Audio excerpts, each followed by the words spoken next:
never forget hearing Monteverdi's music for the first time. I suppose I must have been about 7 or 8 when my parents took me to the local summer school of music at Bryanston in Dorset, where we lived.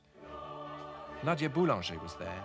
She was later to become my teacher, and she was directing a keen group of amateur singers in madrigals by Monteverdi.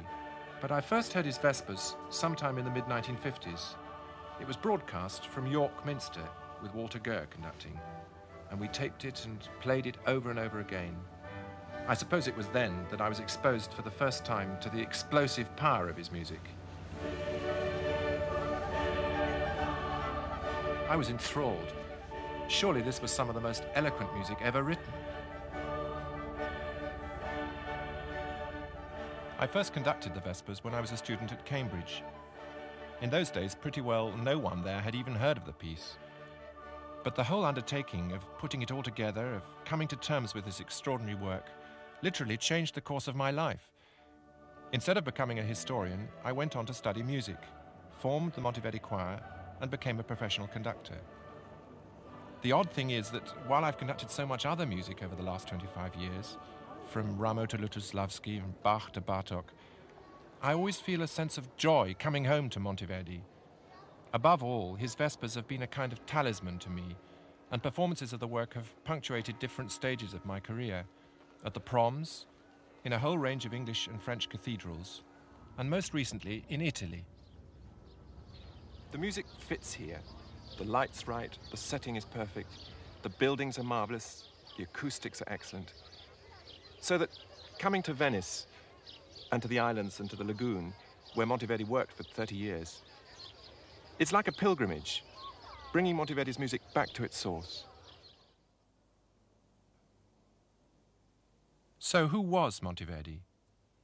He was one of the first composers one can really get to know as a man, because he left so many letters, and we have the portrait showing that rather gaunt, El Greco-like, ascetic face with its penetrating gaze. He seems to have been a bit vain, liked being appreciated and hated having to queue up for his paycheck. At Mantua, where he was employed for 20 years before coming to Venice, he was pretty miserable, overworked and underpaid, jealous of most other composers, and at the mercy of his employer's whims, the Gonzaga family, the Dukes of Mantua. Yet the fact remains that he wrote some of his most prodigious music there. 3 volumes of madrigals, magnificent music on a miniature scale, but of colossal intensity and power.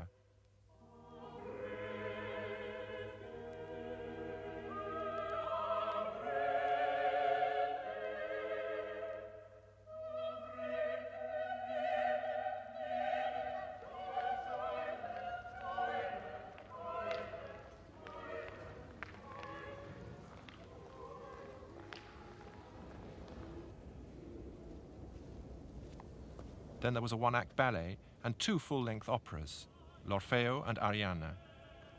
Orfeo was a stunning achievement. You could call it the first opera worthy of that name in the history of music. And the Vespers music, composed around the same time, is its twin.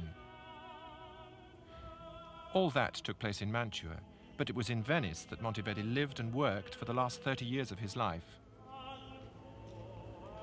And it's here, in the church of I Frari, that he is buried. Such a plain, modest tombstone for the greatest of all composers in Venice before Vivaldi. So what was the connection between Venice and the Vespers? We know that he moved here in 1613, but that he must have written the music at least 3 years before.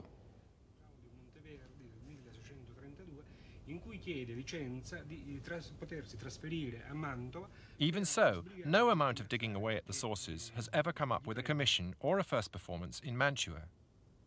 So what are the facts? First, that Monteverdi was deeply unhappy in Mantua and was looking for a job elsewhere. Then, he'd had a double bereavement. First his wife died, and then the young singer who lived with them, almost as a daughter, and who should have starred in his second opera, Ariana, she also died in 1608. Thirdly, he'd had the Vespers music published with a Venetian printer. While there's nothing especially significant about that, it does indicate that Monteverdi was keen to display his wares here. The most famous composer of secular music in Italy had suddenly come up with a major piece of church music. And this just at a time when the procurators of St. Mark's were on the lookout for a new choirmaster, or maestro di capella, the top job for a church musician in all Italy. I feel that whatever else may have triggered Monteverdi into composing the Vespers, it was intended by him as a kind of promotional portfolio, a job application advertising his extraordinary gifts and his suitability for the job of maestro di capella at St. Mark's. And the fact that he got the job shows that the procurators of St. Mark's knew a work of genius when they saw one. But it also shows that Monteverdi may well have slanted the work to suit Venice's unique culture and traditions. He even dedicated it to the Blessed Virgin, who is especially venerated here.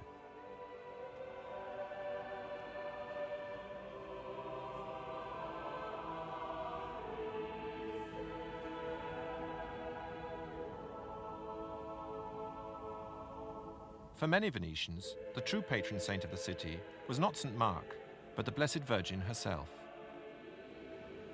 Merchants believed that the city was founded on the Feast of the Annunciation, and Venetians looked to Mary not only as Holy Mother, but also as their special guardian, protecting them against disease, invaders, and the dangers of the sea. She was the Stella Maris, the star of the seas. A typically Venetian theme, not lost on Monteverdi. Getting the job at St. Mark's wasn't all plain sailing. To clinch it, Monteverdi had to pass an audition, or prova, and part of it seems to have taken place here on this island in Palladio's great church, San Giorgio Maggiore. We know this because the account books for St. Mark's show that 2 wooden chamber organs had to be shipped here and back, specially from the basilica. Interesting that it should have taken place here, just at the point where you get the full, unique impact of Venice rising out of the sea. Tom Coriat, the Somerset man who came here in 1608, got it right when he wrote, "I saw Venice, which yielded the most glorious and heavenly show upon the water that ever any mortal eye beheld." That's, of course, the miracle of Venice, the fact that it's built on the sea. And this fact was commemorated each year on Ascension Day at the ceremony of the marriage of Venice to the sea. And the Doge would throw a wedding ring symbolically into the waters. At the very heart of the Vespers, Monteverdi sets a text which refers to the Virgin as Porta Orientalis, portal of the sunrise.